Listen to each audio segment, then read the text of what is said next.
क्या भैरव सिंह जी को डर लगता है? देखिए, अगर भैरव सिंह को डर लगता, सरकार ही मदद कर रही है उनका जन्म प्रमाण पत्र बनवाने से लेकर के नॉर्मल आधार कार्ड बनवाने तक, आपको क्या लगता है ये किसकी गलती है और इसे कैसे सुधारा जा सकता है? शिवानी मरांडी उनसे संपर्क करती है। कौन? शिवानी मरांडी। और बाद में और आ करके बताती है कि मुझे धोखे से, मुझे बिना बताए और मुझे धोखे से एक व्यक्ति से विवाह करा दिया गया। बाद मुझे पता चला कि वह बांग्लादेशी है। शिवानी मरांडी का नाम बदल करके शबनम प्रवीण कर दिया जाता। क्या भैरव सिंह जी चुनाव लड़ रहे हैं? 5 लाख सरकारी नौकरी देंगे जी। 5 लाख सरकारी नौकरी देंगे। नहीं देंगे तो अगला बार वोट मांगने नहीं आएंगे जी। युवाओं को बेरोजगार भत्ता देंगे। मैं दावे के साथ कह सकता हूं कि अगर पुनः उनकी सरकार बनी तो महिलाओं के साथ पुनः अत्याचार करने लगेंगे और बंद कर देंगे सम्मान योजना देना और बोलेंगे केंद्र सरकार हमको पैसा नहीं दे रही है। आरटीआई मार करके देख लीजिए, झारखंड में रजिस्टर्ड बलात्कार हर 2.5 घंटे के अंदर एक बलात्कार होता है। बिल्कुल सहमत। हर 2.5 घंटे के अंदर एक बलात्कार होता है। हर 3 घंटे के अंदर एक हत्या होती है। हर 3 घंटे के अंदर एक हत्या होती है। हर 3.5 घंटे के अंदर जो है डकैती होती है। और आधे घंटे के अंदर चेन स्नैचिंग और मोबाइल चोरी होती है झारखंड में। सत्ता पक्ष और विरोधी विचारधारा के लोग आप पर हमेशा इल्जाम लगाते हैं कि केवल आप एक ही गुट को, एक ही समाज का समर्थन करते हैं।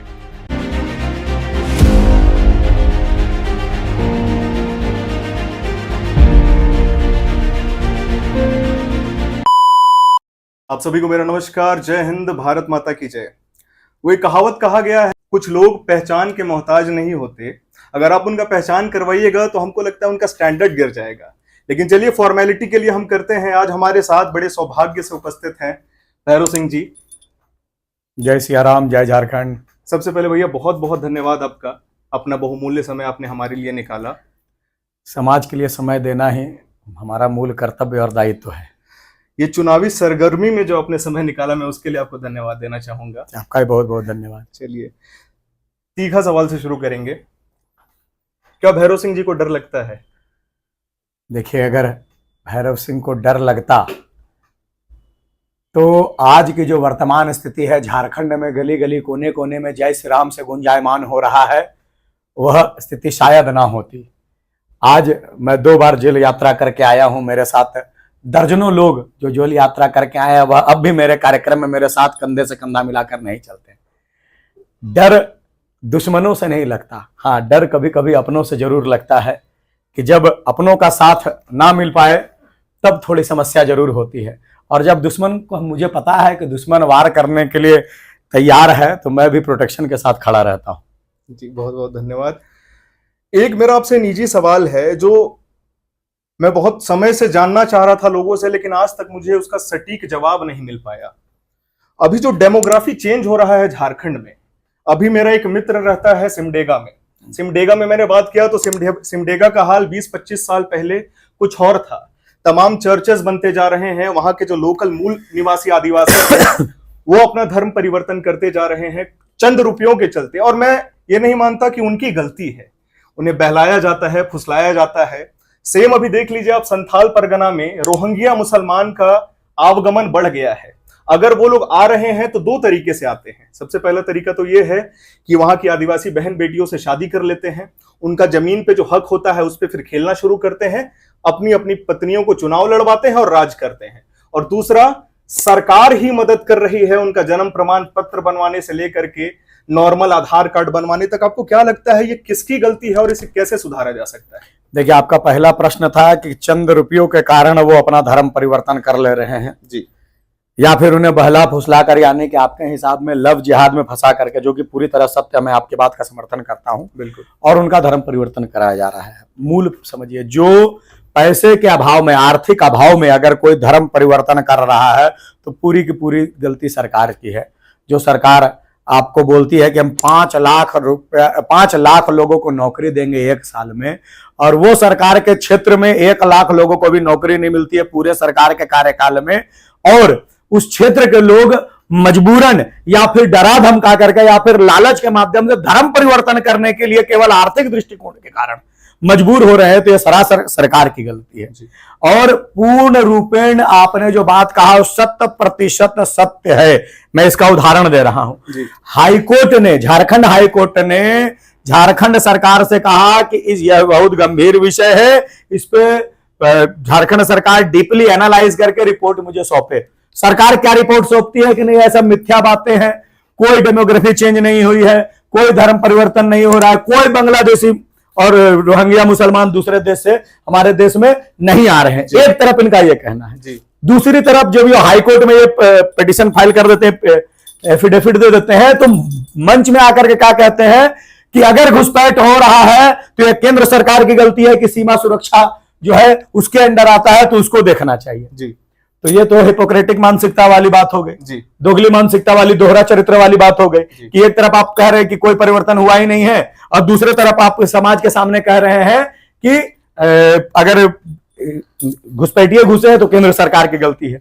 अरे घुसपैठिए तो आसाम में भी घुसे, लेकिन आसाम में जब घुसे और केंद्र सरकार जो है वहां पर भी बीजेपी की सरकार है, तो वहां सरकार क्या कर रही है कि उनका पूरा जो है डीपली उनके बारे में पता कर रही है, उनकी सूची बना रही है, लिस्ट बनाया जा रहा है, तैयार किया जा रहा है खांचा, और पूरी तरह राज्य सरकार केंद्र सरकार के साथ मिलकर के जो प्रवासी हैं, प्रवासी नहीं मैं साफ साफ बोलूंगा, आतंकवादी विचारधारा वाले और भारत का जो बड़े बड़े न्यूज चैनलों में जो विषय चला था कि गजवाए हिंद का कॉन्सेप्ट लेकर के वो झारखंड में घुसे हैं और इसे लव जिहाद के मानसिकता से और लैंड जिहाद के मानसिकता से और जो है यहाँ पर डेमोग्राफी चेंज करने का काम कर रहे हैं। एक दो नहीं, भारी संख्या में कर रहे हैं, चाहे वो गढ़वा हो, चाहे वो पाकिड़ हो, चाहे पाकुड़ हो, चाहे जमताड़ा हो, लोहरदग्गा हो। हाँ, लोहरदग्गा का भी क्षेत्र है, सही बात है इसमें। और इसमें मैं आपको एक प्रबल उदाहरण देता हूँ। निशिकांत दुबे जी हमारे माननीय सांसद है, गोड्डा सांसद है, बहुत ही प्रभावशाली नेता है। उन्होंने कहा कि शिवानी मरांडी उनसे संपर्क करती है, कौन? शिवानी मरांडी, और बाद में और आकर के बताती है कि मुझे धोखे से, मुझे बिना बताए और मुझे धोखे से एक व्यक्ति से विवाह करा दिया गया। बाद मुझे पता चला कि वह बांग्लादेशी है और मुसलमान है। बाद में मेरे बच्चों का भी नाम परिवर्तन कर दिया गया। अंततः गत्वा उसने मेरी सारी जमीन हड़प ली, मेरे सारे जमीन को, पेपरों को मुझे साइन करवा करके अपने नाम से जो स्थानांतरित करा दिया गया और उस शिवानी मरांडी का नाम बदल करके शबनम प्रवीण कर दिया जाता है। मैं नहीं बोल रहा हूं, एक प्रभावशाली और समाज के यूथ लीडर एक हमारे नेता बोल रहे हैं जी, और यहां पर नहीं, संसद भवन में बोल रहे हैं। दूसरा ऐसा लाखों उदाहरण है। एक आप जाकर के देखेंगे तो वहीं पर एक मोहल्ला है, उसका नाम है जमाई टोला। मोहल्ला का नाम ही है जमाई टोला। अच्छा। क्यों? क्योंकि वहां के जितने लोग हैं सब मूलवासी आदिवासी लोग हैं और उन्होंने ज्यादातर जो लड़कियां से विवाह करने वाले लोग हैं वो बांग्लादेशी हैं। बिल्कुल सहमत हूं। मैं एक लाइन और जोड़ना चाहूंगा। मैं बिल्कुल सहमत हूं आपकी बातों से। मैं ये बताना चाहता हूं कि डेमोग्राफी किस हद तक घुस गया है। मैं जिस क्षेत्र में रहता हूं वहां मूल रूप से जितने भी लोग घर बनाने वाले हैं, वो राजमिस्त्री से लेकर के ठेकेदार तक एक एक रोहिंग्या मुसलमान है। बहुत सारे लोग क्या करते हैं, भैरव जी मैं आपसे बस यही बोलना चाहूंगा ना कि आपकी हिम्मत की मैं दाद देता हूं, क्योंकि बहुत सारे लोग हैं जो सोशल मीडिया पर तो पोस्ट कर देंगे, व्हाट्सएप पर स्टोरी लगा देंगे, एक यूनिटी बनाने के लिए ग्रुप क्रिएट कर दिया जाएगा, वहां बातें होंगी, लेकिन जमीनी स्तर पर खड़ा होना अपने आप में बहुत बड़ी बात है। और इसके लिए तहे दिल से मैं आपका शुक्रिया अदा करना चाहूंगा कि कोई है जो झारखंड के लिए, झारखंड के लोगों के लिए, झारखंड के लोगों की समस्याओं के लिए खड़ा है। क्या भैरव सिंह जी चुनाव लड़ रहे हैं? देखिए, अब आप डायरेक्ट संथाल परगना से आ गए रांची। लोकतंत्र है, सभी को इच्छा है जी। मेरी स्वयं की इच्छा है, क्या है ये मायने नहीं रखती है जी। लोग एक दो सैकड़ों नहीं, हजारों नहीं, बहुत सारे कई एक हजार लोगों ने मुझसे यह विषय आकर के रखा मेरे सामने, और मैं उनकी जो उनका इच्छा है मैं उसका सम्मान करता हूं जी। और यह आने वाला समय बताएगा। मैं दिल्ली गया, बहुत सारे लोगों से मिला, संघ के बड़े अधिकारियों से, क्योंकि मेरा बैकग्राउंड राष्ट्रीय स्वयंसेवक संघ का रहा है। मैं संघ का स्वयंसेवक शुरू से था, जब तक जीवित रहा हूं तब तक रहूंगा। तो मेरी वर्तमान इच्छा है कि जैसा जो है हमारे माननीय यशस्वी प्रधानमंत्री मोदी जी का टीम जैसा तय करता है, मैं उसका नहीं, ये सवाल मैंने इसीलिए पूछा। मैं आपको जो लोग प्यार करते हैं वो सोशल मीडिया पे एक मुहिम चला रहे हैं, रांची मांगे भैरव सिंह, झारखंड मांगे भैरव सिंह। तुरंत बाद आपका दिल्ली जाना हुआ, उसके बाद मुझे लगता है दो तीन बार आप दिल्ली चले गए हैं, तो क्या हमें खुशखबरी मिल सकती है? मैं फिर से कहता हूं कि शीर्ष के बैठे अधिकारी तय करेंगे, यहाँ की यशस्वी प्रधानमंत्री जी की टीम तय करेगी, और जो वो तय करेगी वो देश के हित में होगा। मैं उसका समर्थन करूंगा, सम्मान करूंगा। मैं एक प्रश्न पूछना चाहता हूं। अभी तक 2 ही ऐसे कार्यकाल हुए हैं, भारतीय जनता पार्टी जो आपका रघुवर दास की सरकार थी। अभी हेमंत सोरेन को मैं पूरा कार्यकाल नहीं कहूंगा क्योंकि अंदर बाहर होना पूरा कार्यकाल में नहीं गिनता। आपको क्या लगता है ये जो 5 साल हुए, 5 साल में 5 लाख सरकारी नौकरी, अभी चुनाव से पहले मैया सम्मान योजना 1,000 रुपए दे रहे हैं, चंपई सोरेन का उलटफेर हो जाना, 5 लाख सरकारी नौकरी देंगे जी 5 लाख सरकारी नौकरी देंगे, नहीं देंगे तो अगला बार वोट मांगने नहीं आएंगे। युवाओं को बेरोजगार भत्ता देंगे, व्यवसाय के लिए लोगों को व्यवस्थित करेंगे, गरीब आदिवासियों का सम्मान होगा, जिनका जल जंगल और जमीन की लड़ाई कर रहे हैं, ये उनका वादा था। किया क्या उन्होंने? बालू चोरी करेंगे, खनन वाला जो अनेकों प्रकार का खनिज संपदा उसको चुरा करके जेल जाएंगे, 1 लाख लोगों को भी नौकरी नहीं देंगे। अभी आपको क्या लगता है मैया सम्मान योजना जो मिल रहा है महिलाओं को, आप एक बार दावे के साथ कह सकते हैं कि चुनाव जीत जाने के बाद ये सम्मान योजना मिलते रहेगी पैसा? क्या ठीक है? जब नहीं देना पड़ेगा पैसा, लगभग 800 करोड़ रुपया उनको महीना, 800 करोड़ रुपया केवल महिला सम्मान योजना, मैया सम्मान योजना में आपको देना होगा। और वो क्या करेंगे, मैं दावे के साथ कह सकता हूं कि अगर पुनः उनकी सरकार बनी तो महिलाओं के साथ पुनः अत्याचार करने लगेंगे और बंद कर देंगे सम्मान योजना देना और बोलेंगे केंद्र सरकार हमको पैसा नहीं दे रही है। अभी जो पैसा दिए वो केंद्र सरकार दी है कि राज्य सरकार दी है? वो आपको यहां अभी क्लियर करे कि अभी जो आप 2 महीने से पैसा दे रहे हैं वो राज्य सरकार दे रही है, केंद्र सरकार दे रही है, और कोई हमारे साथ रहे नहीं रहे। मैं मैया सम्मान योजना जीवित रखूंगा, 5 लाख लोगों को इस बार मैं रोजगार दूंगा, फिर झूठ की सरकार बनने वाली है। केवल और केवल झूठ की राजनीति करना आता है, अन्यथा केवल और केवल ये शोषण करना जानते हैं। मैं बता रहा हूं, मैंने खाली झारखंड का अगर क्राइम ग्राफ का आप बात करें, झारखंड का क्राइम ग्राफ कितने तेजी से 5 सालों में 4.5 सालों में बढ़ा, आपको पता है? अगर आप, मैं बता रहा हूं, आप जाकर के आरटीआई मार करके देख लीजिए, झारखंड में रजिस्टर्ड बलात्कार हर 2.5 घंटे के अंदर एक बलात्कार होता है। बिल्कुल सहमत। हर 2.5 घंटे के अंदर एक बलात्कार होता है, हर 3 घंटे के अंदर एक हत्या होती है, हर 3 घंटे के अंदर एक हत्या होती है, हर 3.5 घंटे के अंदर जो है डकैती होती है, और आधे घंटे के अंदर चेन स्नैचिंग और मोबाइल चोरी होती है झारखंड में, और हर 4 घंटे के अंदर एक बड़ी डकैती को अंजाम दे दिया जाता है जहां पर कोई बड़ा प्रतिष्ठान लूट लिया जाता है जी। और हर 5 घंटे के अंदर किसी न किसी नेता पर भ्रष्टाचार का आरोप लगता है जिसको थाने में रजिस्टर्ड भी नहीं किया जाता है। ये झारखंड सरकार ने, ये वर्तमान की हेमंत सरकार ने झारखंड वासियों को दिया है। आपने एक प्रश्न उठाया था कि आपके क्षेत्र में काम करने वाला जो रोजगार लेने वाले लोग हैं वो रोहिंग्या और बांग्लादेशी मुसलमान लोग हैं। आप देखिए कि उनको बॉर्डर से घुसा रहे, कहे कि इनका तो वोट बैंक है, इनको वोट बैंक की राजनीति करनी, वो जान रहे इनको झारखंड में रहना तो वोट हम ही को देंगे, इनका आधार कार्ड बना करके वो दे रहे हैं, इनका वोटर ID कार्ड बना करके वो दे रहे हैं, इनका खतियानी बना दे रहे हैं इन लोगों को, इनका राशन कार्ड बना करके यहाँ की वर्तमान सरकार दे रही। क्यों? क्योंकि जानते हैं वो वोट भारतीय जनता पार्टी को करेंगे नहीं, क्योंकि वो राष्ट्रवादी विचारधारा की पार्टी है, वो इन्हें इस देश से बाहर निकाल देगी। तो जो राष्ट्र के विरोधी विचारधारा वाली पार्टी है वो पार्टी को वोट देंगे और उनका दामाद बन करके यहां रहेंगे। और ऐसा करते हुए यहां की झारखंड सरकार ने यहां के लोकल और गरीब आदिवासी मूलवासी मजदूरों का अधिकार छीना है। क्यों? क्योंकि अगर 400 रुपया लेता है एक मजदूर, वो आदिवासी है, यहाँ का मूलवासी है, 400 रुपया में अगर करता है, 400 रुपया बहुत मुश्किल से दिन चलता है एक बड़ा परिवार आदिवासी समाज का। और अगर रोहिंग्या और बांग्लादेशी यहाँ पर मजदूरी करने आते हैं वो 250 रुपया मजदूरी करते हैं। किसका रोजगार छीना? आम आदमी आएगा वो 400 रुपया वाला लेके जाएगा कि 250 वाला को लेके जाएगा? 250 रुपया में, क्योंकि बांग्लादेश में उन्होंने अपना खाने का औकात नहीं, इसलिए नहीं आप भाग के आ रहे हैं, वो भिखमंगे लोग हैं, वो यहां पर आ रहे हो 250 रुपए में ले रहे हैं। तो 400 रुपया वाला आदमी तो बेरोजगार रह गया, उसको मजबूरी में अपना 300 करना पड़ा, तब वो 200 कर देंगे।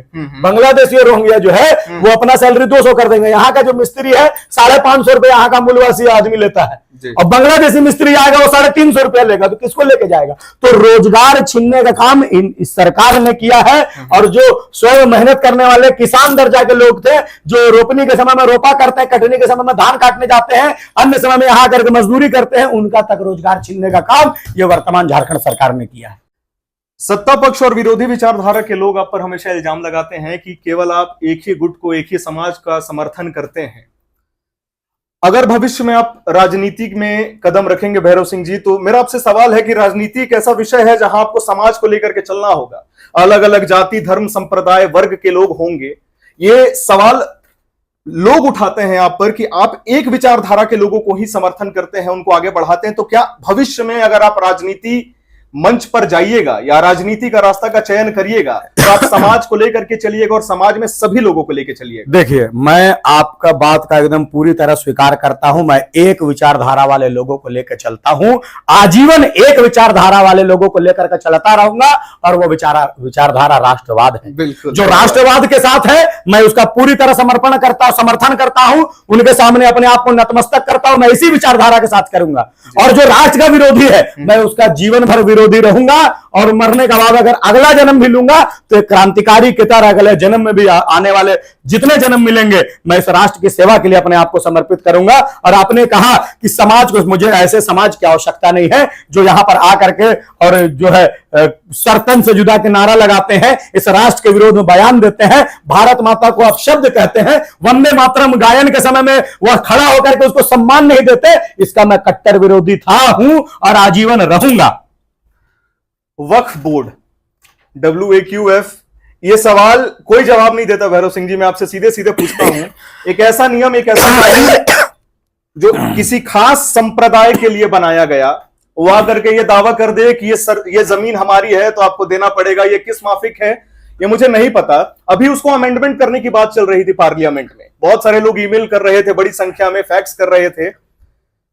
क्या लगता है, अमेंड होना चाहिए या फिर वो पूरी तरह से खत्म हो जाना चाहिए? देखिए, वक्फ बोर्ड वाला जो मसला है पूरा भारत नहीं पूरा विश्व इससे बहुत अच्छा तरह से वाकिफ है जी। पाकिस्तान, पूरे पाकिस्तान की जितनी जियोग्राफिकल बाउंड्रीज में जितने स्क्वायर किलोमीटर आते हैं उससे अधिक जमीन भारतवर्ष में वक्फ बोर्ड की। जी बिल्कुल। पूरे विश्व के सामने भारत का सर गर्व से ऊंचा करने वाले हमारे देश के एक व्यवसायी है जिन्होंने लाखों लोगों को जो है क्या रोजगार दिया है, अंबानी जी। उनका बिल्डिंग है इंटेलिया। वक्फ बोर्ड ने कहा है कि ये भी हमारा है, और जो है आए हमारे साथ भाड़ा तय कर ले। यहाँ पर पहले एक कोई उनका सामाजिक संस्थान हुआ करता था जी। और वक्फ बोर्ड का नियम ऐसा है कि अगर इस विषय को आप बोल दे कि आप जिस प्रतिष्ठान में बैठे हैं आपका जो ये ऑफिस है इसको वक्फ बोर्ड बोल दे कि मेरा है, तो आपको उनको थाना नहीं जाना पड़ेगा, उनको FIR करने नहीं जाना पड़ेगा, ऑटोमेटिकली उनका हो जाएगा। और हमें वक्फ बोर्ड के ही कोर्ट में जाना पड़ेगा। जी, और नॉर्मल कोर्ट में आप अस्तित्व नहीं, औकाते नहीं आपका। ये अब देखे, माननीय प्रधानमंत्री मोदी जी ने जो जो संकल्प लिया था उसे पूरा करने का काम किया है। यह विषय आज से नहीं कई एक सालों से हमारी विचारधारा में था। राष्ट्रीय स्वयंसेवक संघ के हमारे जितने भी अधिकारी गण हैं, अखिल भारतीय अधिकारी गण, उन्होंने बताया कि राष्ट्रवाद क्या होता है, राष्ट्र के लिए स्वयं को समर्पित करना। लेकिन एक मैं बता रहा हूं आपको, एक छोटा सा उदाहरण दे रहा हूं। भगवान श्री रामचंद्र जी जब लंका विजय कर लेते हैं तो लक्ष्मण कहता है, भगवान बोल रहे हैं, लक्ष्मण कहते हैं कि हे राम जी हम लोग यहीं क्यों नहीं रह जाते हैं? ये लंका सोने की लंका है, दुनिया के सबसे ज्यादा सुख सुविधाएं, दुनिया के सबसे ज्यादा मनोहर दृश्य, दुनिया के सब तरह के फल फूल औषधि यहाँ पर उपलब्ध है, हम लोग यहीं काहे नहीं रह जाते हैं? राम जी क्या कहते हैं, अति स्वर्णमयी लंका न रोचते लक्ष्मण जननी जन्म भूमिश्च स्वर्गादपि गरियसि। हे लक्ष्मण, मुझे यह सोने की लंका नहीं अच्छी लगती है, मेरी जो जन्मभूमि है, मेरी जो मातृभूमि है, मेरे लिए स्वर्ग से ही बढ़ के है। तो हमारे धर्म में हमारी मातृभूमि को क्या कहा गया है? धर्म से भी ऊपर बताया गया है, स्वर्ग से भी ऊपर बताया। और उनके जगह में क्या कहा जा रहा है वक्फ बोर्ड में कि केवल और केवल उनका ही जो है विचारधारा सही है, उनका वक्फ बोर्ड का विचारधारा सही है, जो उनका किताब बोलता है वही, उनका आसमानी किताब बोलता है वही सही है, इसके अलावा दुनिया में सब चीज झूठ है। ये मैं नहीं बोल रहा हूं, ये संबित पात्रा जी विषय रख चुके हैं और नेशनल मीडिया के सामने, और अनेक सुधांशु त्रिवेदी जी को तो बोलेंगे, उनको तो अभी बोला जाता है कि वर्तमान के स्वामी विवेकानंद जी का दूसरा जन्म, ऐसा भी है। सुधांशु त्रिवेदी जी ने, कपिल मिश्रा जी ने, बहुत सारे लोगों ने यह विषय रखा है, केवल मेरे अकेले की विचारधारा नहीं है। और जो कि सत्य है, वक्फ बोर्ड का पूरी तरह से जो है खत्म कर देना चाहिए नियम को पूरी तरह से। जिसके भैया पास कागज है, कागज दिखाइए, आपका जमीन आप लीजिए, और देश का जमीन है, राष्ट्र का जमीन है, हमारे क्या बोलते हैं इसको, देश की संपत्ति वो देश के अंदर रहेगी।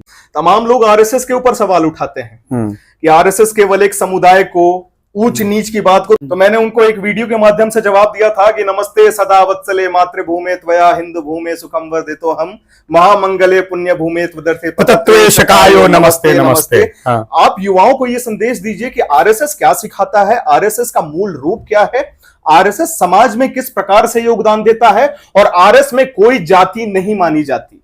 ये आप कृपया करके लोगों में जो भ्रम है, जो मिथ्या है, उसे क्लियर। एक मैं बहुत इसका सटीक उदाहरण देता हूं। आप देखिए, अगर आरएसएस कोई पर्टिकुलर जाति पाति तो है ही नहीं, आरएसएस कोई धर्म विशेष को भी नहीं मानता जी। आरएसएस केवल और केवल राष्ट्रीय स्वयंसेवक संघ राष्ट्रीय विचारधारा को मानता है। हमारे जितना हम सम्मान अपने देश में और अपने क्रांतिकारियों का करते हैं, अपने पूर्वजों का करते हैं, उतना ही सम्मान हम हमारे देश के पूर्व राष्ट्रपति डॉक्टर एपीजे अब्दुल कलाम जी का भी करते हैं जी। साउथ में जाइएगा तो कई एक मंदिरों के बाहर उनकी मूर्तियां मिलेगी। आप सोचिए, बिल्कुल वो मुसलमान थे लेकिन मंदिरों के बाहर में उनकी मूर्तियां मिलेंगी और आज भी उनको प्रणाम करते हैं, नमन करते हैं। ऐसे राष्ट्रवादी विचारधारा वाले जो है, जो इस राष्ट्र को मां मानते हैं, जो वंदे मातरम का विरोध नहीं करते हैं, जो जन गण मन का सम्मान करते हैं, जो तिरंगे के सामने सर नवाते हैं, ऐसे सभी लोगों का हम सम्मान करते हैं, सभी लोगों का स्वागत है। ठीक है। दूसरा कि दो तरह के अब राष्ट्रवादी अपने आप को कहते हैं कि नहीं, मैं तिरंगे को तो सम्मान दूंगा लेकिन मैं वंदे मातरम नहीं गाऊंगा। काहे? तो जन गण मन नहीं गाऊंगा। काहे नहीं गाएंगे भैया? तो नहीं, हमारे में लिखा हुआ है कि केवल खुदा के सामने झुकते हैं। और हम भैया, हम तो बोल रहे हैं हमारे खुदा भी जिसके सामने झुकते हैं, हमारे राम कृष्ण सभी देवता जिसके सामने झुकते हैं जी, उनके सामने आपको झुकने बोल रहे हैं, अपनी मातृभूमि के सामने। प्रेमानंद जी महाराज ने एक बड़ी प्यारी बात कही थी कि धर्म या देश, तो उन्होंने कहा था देश सर्वोपरि है, क्योंकि उसी देश में हम अपने धर्म का पालन कर सकते हैं। अब कुछ लोग इसमें बोलते हैं कि लोकतांत्रिक देश है, अलग अलग विचारधारा है, हम जन गण मन नहीं गाएंगे, कौन मुझे रोकेगा, मेरा देश प्रेम का अलग तरीका है। उन लोगों को क्या बोलना चाहिए? एक मैं उदाहरण देता हूँ बहुत सुंदर सा, कि जापान की एक बहुत प्रख्यात कहानी है। वहां पर बौद्ध धर्म भारी मात्रा में पाए जाते हैं, बौद्धिस्ट लोग। तो जाकर के उन्होंने पूछा कि आप किसकी पूजा करते हैं? बोले गौतम बुद्ध की पूजा करते हैं। तो बोले अगर गौतम बुद्ध आपके देश पे आक्रमण कर देंगे तो आप क्या करेंगे? बोले पूरे शक्ति के साथ उनसे युद्ध करेंगे। अच्छा। मेरी मातृभूमि मेरे लिए सर्वोपरि है। आप समझ रहे हैं कि स्वयं के ईश्वर से भी युद्ध करने की घोषणा कर देना कि मेरी मातृभूमि पर अगर आक्रमण करेगा तो मैं पूरी शक्ति के साथ उनका भी सामना करूंगा। ये किसने सिखाया? तो ये हमारे धर्म ने सिखाया है। इसलिए धरती धार्यति व लोकम इति धर्म धार्यति यह स धर्म, जो धारण करने योग्य है वह धर्म है। और सबसे पहले व्यक्ति अगर किसी को, मनुष्य और हर जीव अगर किसी को धारण करता है तो इस मातृभूमि को धारण करता है। क्या बात है सर, क्या बात है, बहुत बहुत धन्यवाद। एक सवाल इससे थोड़ा हटके है। हेमंत सोरेन की सरकार आने के बाद लगातार आदिवासी बहन बेटियों के साथ दुष्कर्म जैसी घटना बढ़ी है। आपने इसका जिक्र पहले ही कर दिया था, लेकिन मैं फिर भी ये सवाल पूछ लेता हूं कि एक मामला में आप हेमंत सोरेन को सड़क जाम करके घिरने का आरोप आप पर लगा, जिसके चलते आप जेल गए। पहले तो आप हमको आरोपी सिद्ध मत कीजिए। नहीं नहीं, बिल्कुल नहीं, बिल्कुल। मैं बता रहा हूं, आंदोलन हो रहा था जी। मैं पुनः इस बात को क्लियर कर देता हूं, आंदोलन हो रहा था जी। आंदोलन किस लिए हो रहा था? कि जो लगातार जो बलात्कार हो रहे थे, हमारे बहनों को दुष्कर्म हो रहे थे और जो है अपराधी पकड़े नहीं जा रहे थे। मुझे गर्व है कि मैं इस विषय को लेकर के मैं जेल गया। मेरे साथ 6 महिलाएं, 42 युवा, 9 नाबालिग बच्चे जेल गए और हम लोगों को भले जेल रहना पड़ा, लेकिन उसके बाद कानून को मजबूरन टाइट होना पड़ा और कई अपराधियों से पकड़ा करके आए। और किसी महिला को और आंख उठाने की चेष्टा करने वाले लोग डर रहे थे। बहुत दिन तक यह डर कायम रहा, लेकिन जब हम लोग कुछ समय बीत गया और ये सरकार, मैं फिर से बोल रहा हूं, झारखंड सरकार, आप देखिए कि अभी राजस्थान में और जो है पुलिस रेड मारती है और झारखंड के एक नामी डॉक्टर इश्तियाक मेडिका के इश्तियाक, हाँ, रेडियोलॉजी डिपार्टमेंट के हेड थे डॉक्टर इश्तियाक। उनका संबंध किससे पाया गया? आईएस और अलकायदा से पाया गया। कहां के रहने वाले? झारखंड के रहने वाले। लोहरदगा में 2020 में जो दंगा होता है और वहां के डीएसपी साहब जो पुलिस मुख्यालय को और मुख्यमंत्री आवास में जो सारा डिटेल और जो है सबमिट करते हैं पुलिस को, दूसरे दिन उनको हटा दिया जाता है। क्या बताया था उन्होंने? कि लोहरदगा में रोहिंग्या और बांग्लादेशी मुसलमानों की संख्या बहुत बढ़ गई है, जिनका डायरेक्ट संबंध अलकायदा से है। मंजर इमाम कहां से पकड़ा जाता है? तो झारखंड रांची से पकड़ा जाता है। इरम लॉज हिंदपीढ़ी मेरे घर से 200 मीटर दूर से आज से 4 साल पहले 3 आतंकवादी पकड़ गए जाते हैं 4 जिंदा बम के साथ। एनआईए की टीम आकर के उनको पकड़ती है। कुड़ू में भी थे, हिंदपीढ़ी से, कुड़ू, लोहरदगा, जामताड़ा, सब क्षेत्र से। हाईकोर्ट के पीछे से मंजर इमाम के लोग पकड़े जाते हैं। आतंकवादियों का गढ़ कहां है? झारखंड। आज तक आपने नहीं सुना होगा झारखंड में कहीं बम फूटा। क्यों? कभी नहीं, कभी क्यों? क्योंकि आतंकवादी यहाँ अपने आप को सुरक्षित महसूस करते हैं। अपने घर में बम क्यों फोड़ेंगे? यहाँ योजना बनाने का केंद्र है और वो जानते हैं कि यहाँ की सरकार उनको संरक्षण देगी, उनको बचाने का काम करेगी। इसलिए सबसे सुरक्षित अगर आतंकवादी अपने आप को मानते हैं तो झारखंड में मानते हैं। इसी विषय का विरोध करने के लिए हम लोगों ने आंदोलन किया था, कर रहे हैं और आने वाले जीवन में भी करते रहेंगे। एक मेरा पर्सनल सवाल है आपसे भैरव सिंह जी की, आप समाज में इतना एक्टिव हैं, लोगों के पास जाते हैं, कई कई धमकियां आती होंगी आपको, कई सारे लोग आपको थ्रेटन करते हैं, मैसेजेस देते हैं। आपका तो मैं समझता हूं कि आपने अपने आप को समाज के लिए सौंप दिया है, लेकिन परिवार का क्या माहौल रहता है, घर में क्या माहौल होता है, घर के लोग क्या बोलते हैं आपको, या किस तरीके का संदेश घर से आपको मिलता है, बस ये जानना चाहता हूं मैं। ये थोड़ा निजी सवाल है, माफ करिएगा। गुरु गोविंद सिंह जी को अपना आदर्श मानते हैं जी। उन्होंने अपने दोनों बच्चों को जिस प्रकार कहा था कि जाओ लाखों के भीड़ में जा करके और लड़ो, और वीर गति को भले प्राप्त होना लेकिन पीठ दिखा करके मत आना। और उनके और दो बच्चे जोरावर सिंह और फतेह सिंह जी को जिंदा दीवार में चुनवा दिया जाता है, बोला धर्म परिवर्तन करो अन्यथा तुम्हें मार दिया जाएगा। और वो बोलते हैं, खुले मंच पे खड़े होकर के बोलते हैं सभी गैर हिंदुओं के सामने कि रखो ईटे भरो गारे, चुनो दीवार हत्यारे, निकलती श्वास बोलेगी हमारी लाश बोलेगी, यही दीवार बोलेगी हजारों बार बोलेगी, हमारे देश की जय हो, पिता दशमेश की जय हो, हमारे धर्म की जय हो, श्री गुरु ग्रंथ की जय हो। तो इस विचारधारा को लेकर मैं चलता हूं। मेरे घर में एक बार नहीं कई एक बार हमले हो चुके हैं। परिवार रहे ना रहे कोई दिक्कत नहीं, यह राष्ट्र रहना चाहिए, यह धर्म जीवित रहना चाहिए, हमारा झारखंड सुरक्षित रहना चाहिए। मैं अपना परिवार पूरे झारखंड को मानता हूं और हर उस हिंदू को मानता हूं और हर उस व्यक्ति को मानता हूं जो इस देश और धर्म के सामने अपना सर झुकाता है। मेरा परिवार इतना छोटा सा नहीं है, मेरे परिवार में करोड़ों लोग आते हैं। तो मैं अपना परिवार के कुछ हिस्सा का भले ही बलिदान करना पड़े, लेकिन राष्ट्र के प्रति जो संकल्प मैंने लिया है आजीवन, उस संकल्प पे चलूंगा। मेरे घर में मैं एक बार नहीं, आप जाकर के पता कर लिए, 10 बार, 10-12 सालों में 10 से अधिक बार मेरे घर में गोलियां चली है, बम चली है। नेशनल न्यूज में इसको दिखाया है। और मेरे घर में बहुत भारी मात्रा में सुरक्षा भी दी गई थी, लेकिन पुनः जो ये आपके द्वारा, आप लोगों के द्वारा कराया गया इंटरव्यू होता है, इसमें जो विषय निकल के आते हैं, तो वर्तमान सरकार के द्वारा वो सुरक्षा भी हटा लिया गया। लेकिन फिर मैं फिर से पुनः दोहरा रहा हूं, राष्ट्र सर्वोपरि, धर्म सर्वोपरि, परिवार सेकेंडरी है। क्या बात है। इसी तरीके की विचारधारा अगर हमारे झारखंड के युवाओं में आ जाए तो मतलब मैं कह सकता हूं कि समाज परिवर्तित हो जाएगा। अंतिम में कुछ शब्द कह दीजिए युवाओं को, जो लोग आपको सुनते हैं, कुछ अपील करना चाहते हैं हमारे चैनल के माध्यम से, झारखंड कैसे सुरक्षित हो सकता है, आगे बढ़ सकता है, बस अंतिम बार। सभी को जय श्री राम, भारत माता की जय, जय झारखंड। मैं युवाओं में क्या होना चाहिए अपनी बहुत पहले लिखी हुई कविता के माध्यम से आपको अपने विचार रखना चाहूंगा। निज जीवन रूपी दीप लिए, निज जीवन रूपी दीप लिए अंधेरे को हम चीर चले, कंटक पथ पर चलते चलते अपने मन में हम धीर धरे, निज राष्ट्र बचाने के कारण खुद को ही कर बलिदान चले, है निज तेज बढ़ा निज रक्त बहा, है गर्व हमें हम भारत हैं। जय श्री राम। क्या बात है, बहुत बहुत धन्यवाद। उम्मीद करता हूं कि कुछ विषयों पर हमने इनसे चर्चा की, आप समझ गए होंगे कि किस प्रकार की दिक्कत है झारखंड में, चाहे वो डेमोग्राफिकल चेंज हो, वक्फ बोर्ड हो, जात पात में नहीं बटना है, सरकार से सवाल करना है, डरना नहीं है, सोच समझ कर सरकार चुनना है, अपना भविष्य चुनना है। इसी के साथ जय हिंद, भारत माता की जय, जय झारखंड, जय झारखंड।